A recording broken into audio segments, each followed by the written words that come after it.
नमस्कार दोस्तों, success vista classes channel पर मैं राघव दीक्षित आपका बहुत बहुत स्वागत करता हूं। दोस्तों, जैसा कि आप देख रहे हैं, रेलवे ग्रुप डी के एग्जाम्स आपके आने वाले हैं। दोस्तों, ग्रुप डी एग्जाम को ध्यान में रखते हुए प्रीवियस ईयर में पूछे गए सारे क्वेश्चंस का एनालिसिस मैं यहां पर आपको प्रैक्टिस सेट के फॉर्म में दे रहा हूं। अगर दोस्तों आप चैनल पर पहली बार विजिट कर रहे हैं तो अभी सब्सक्राइब कर लीजिए और साथ ही साथ बेल आइकन को भी प्रेस कर लीजिए, जिससे कि आगामी वीडियो के नोटिफिकेशन आप तक आसानी से पहुंच सकें। बिना टाइम वेस्ट किए आइए स्टार्ट करते हैं आज का प्रैक्टिस सेट। दोस्तों, पहला क्वेश्चन देखिए, आपसे पूछा गया, आपको सरल करना था वाई स्क्वायर एक्स की पावर 4 गुणा वाई स्क्वायर एक्स की होल पावर -4, जहां पर एक्स और वाई की वैल्यू 0 के बराबर नहीं होनी चाहिए। अब इसको सॉल्व करेंगे, देखिए क्या आएगा। यहां y की पावर 8 हो जाएगा, यहां x की पावर 4 हो जाएगा, गुणा यहां y की पावर -8 हो जाएगा और x की पावर -4 हो जाएगा। तो ये क्या आएगा दोस्तों, y की पावर 8 की -8 गुणा x की पावर 4 -4 बराबर x y की पावर जो आएगी वो 0 आएगी। किसी की भी पावर अगर 0 होती है तो उसकी वैल्यू 1 के बराबर होती है। इस तरीके से बी ऑप्शन बिल्कुल करेक्ट होगा।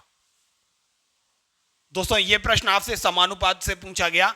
बाई अनुपात 196, समानुपात दिया हुआ था 196 अनुपात 784। जब आप इसे हल करेंगे तो y की वैल्यू मिलेगी, y बराबर 196 का मल्टीप्लाई कीजिए, 196 गुणा 196 बटे 784। 196 से 784 4 बार जाएगा और 4 चौक 16, 4 निम 36। तो y की वैल्यू यहां से मिलेगी 49। बी ऑप्शन बिल्कुल करेक्ट होगा। यह त्रिकोणमिति से ग्रुप डी में प्रश्न पूछा गया, जहां पर a एक न्यून कोण है, तो 1 + tan स्क्वायर ए अपॉन 1 + cot स्क्वायर ए का मान क्या होगा। दोस्तों, अगर आप त्रिकोणमिति में जानते हैं 1 + tan स्क्वायर ए जो होता है ये सेक स्क्वायर ए के बराबर होता है, और 1 + cot स्क्वायर ए जो होता है ये कॉसेक स्क्वायर ए के बराबर होता है।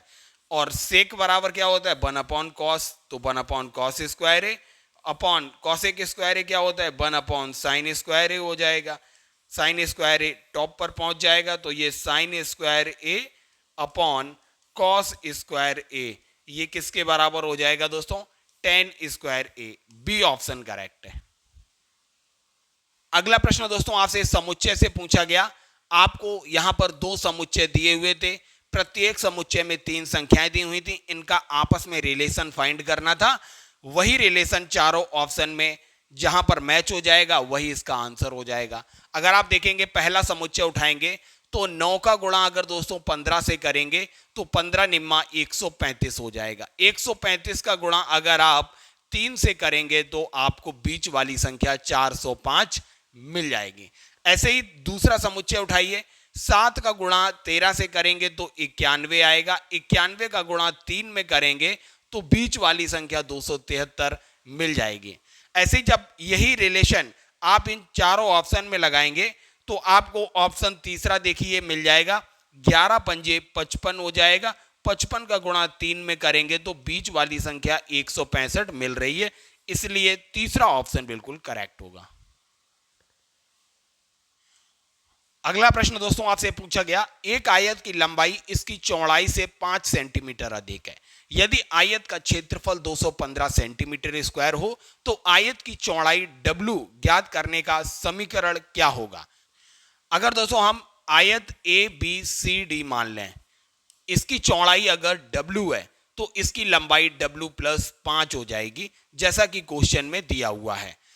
तो आयत का क्षेत्रफल 215 सेंटीमीटर स्क्वायर दिया हुआ था। आयत का क्षेत्रफल क्या होता है, लंबाई गुणा चौड़ाई बराबर कितना दिया हुआ है, 215 दिया हुआ था। तो समीकरण मिल जाएगा आपको, W² + 5W - 215 बराबर 0। अब आप देखिए, इसका चौथा ऑप्शन बिल्कुल करेक्ट हो जाएगा, W² + 5W - 215 बराबर 0। अगला प्रश्न दोस्तों आपसे सांख्यिकी से पूछा गया, चर x क्रमशः k और k-2 की बारंबारताओं के साथ मान 3 और 7 लेता है। यदि x समांतर माध्य 4 है तो k का मान आपको ज्ञात करना था। अगर दोस्तों आप इस क्वेश्चन को हल कर सकते हैं तो वीडियो पॉज करके कमेंट सेक्शन में आंसर कमेंट कीजिए। अब आइए इसका सॉल्यूशन देखते हैं। आपको पता है दोस्तों, समांतर माध्य का फॉर्मूला क्या होता है? समांतर माध्य का फॉर्मूला होता है दोस्तों sigma F into x upon sigma F, जहां पर एफ जो है बारंबारता है और एक्स जो है दोस्तों संख्याएं हैं। अब सबसे पहले देखिए, x1 की वैल्यू यहां पर दी हुई है 3, इसके लिए बारंबारता कितनी है? फ्रीक्वेंसी k है। f1 की वैल्यू k दी हुई है। जब x2 की वैल्यू दोस्तों यहां पर 7 लेता है, तब बारंबारता की वैल्यू क्या हो जाती है? k-2। अब दोस्तों आपको समांतर माध्य भी दिया हुआ है 4। अब सारी वैल्यू आपके पास है, पुट कीजिए। तो यहां पर देखिए 4 हो जाएगा, समांतर माध्य 4 बराबर सिग्मा एफ एक्स का मतलब क्या हो गया? 3 गुणा के, 3k प्लस 7 गुणा k-2, 7 गुणा k-2 अपॉन सिग्मा एफ, मतलब फ्रीक्वेंसी को ऐड करेंगे तो क्या आएगा? k plus k-2। इसे हल करेंगे, आपको k की वैल्यू इजीली मिल जाएगी। ये हो जाएगा 3k और 7k हो जाएगा 10k माइनस 7 2 जा 14, तो 4 इक्वल टू हो जाएगा 10k माइनस 14 अपॉन k और k 2k हो जाएगा 2k माइनस 2। क्रॉस मल्टीप्लाई कर लीजिए इसका, तो हो जाएगा 4 2 जा 8k माइनस 8 बराबर 10k माइनस 14। 14 को इधर लाएंगे तो 14 माइनस 8 बराबर 10k माइनस 8k, तो 2k बराबर हो जाएगा दोस्तों 6, k की वैल्यू यहां से मिलेगी 3। यही देखिए पहला ऑप्शन बिल्कुल करेक्ट हो जाएगा। अगला प्रश्न दोस्तों आपसे अप्रोक्सीमेशन से पूछा गया, आपको इसकी लगभग वैल्यू बतानी थी। अगर दोस्तों हम 0.99 को भी पूर्ण संख्या मान लें तो क्या हो जाएगा? 8.99 को अगर हम 9 लिख लें, प्लस 17.99 को अगर हम 18 लिख लें, माइनस 3.99 को 4 लिख लें, इंटू 2.99 को 3 लिख लें, तो क्या आएगा? 9 और 18 27 माइनस 12 बराबर 15 आएगा।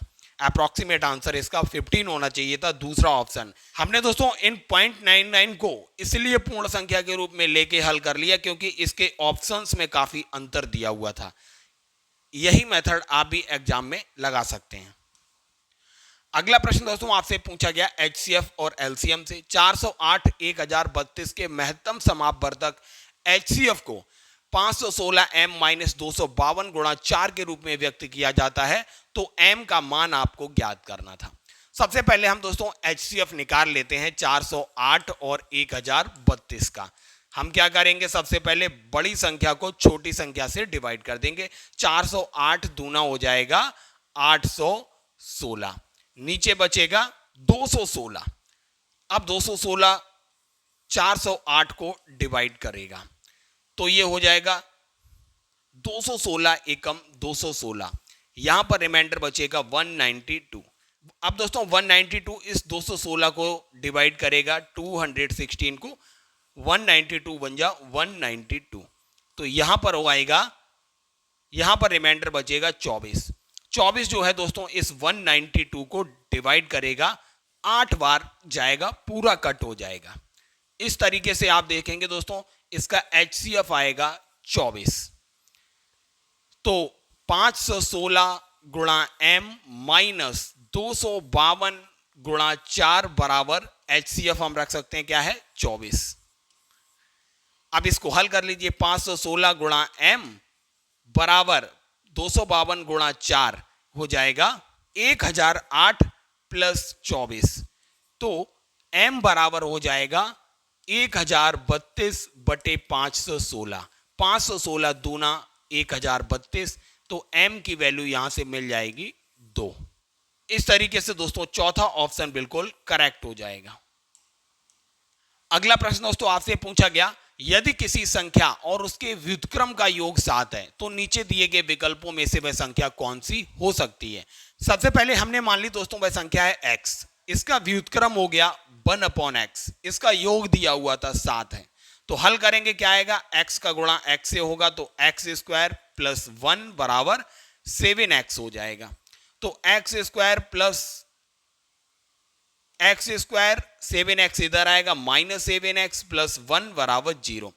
अब दोस्तों x की वैल्यू निकालने के लिए हम श्रीधराचार्य फॉर्मूला यूज करेंगे। क्या होता है, माइनस का b plus minus under root b square minus 4ac upon 2a, ये श्रीधराचार्य फॉर्मूला है। यहां पर दोस्तों abc की वैल्यू क्या हो जाएगी, a की वैल्यू देखिए x स्क्वायर का जो गुणज है वो है 1, b जो होता है वो x का गुणज देखिए क्या है माइनस का 7, और c हो जाएगा ये अचर पद, c की वैल्यू 1, इसमें रख दीजिए आपको आंसर मिल जाएगा। b की वैल्यू क्या है -7 और माइनस पहले से ही लगा हुआ है तो प्लस का 7 हो जाएगा, plus minus under root b square मतलब 7 का स्क्वायर हो जाएगा 49 माइनस 4ac क्या हो जाएगा 4 इंटू 1 तो 4 हो जाएगा अपॉन 2 इंटू 1। ये दोस्तों क्या आएगा, ये आएंगे x की वैल्यू 7 प्लस माइनस ये हो जाएगा 45, और 45 को हम 3 अंडर रूट 5 लिख सकते हैं अपॉन 2। यहां से दोस्तों आपको वैल्यू मिलेगी, जब प्लस का साइन लेंगे तो 7 प्लस 3 अंडर रूट 5 अपॉन 2, चौथा ऑप्शन बिल्कुल करेक्ट हो जाएगा।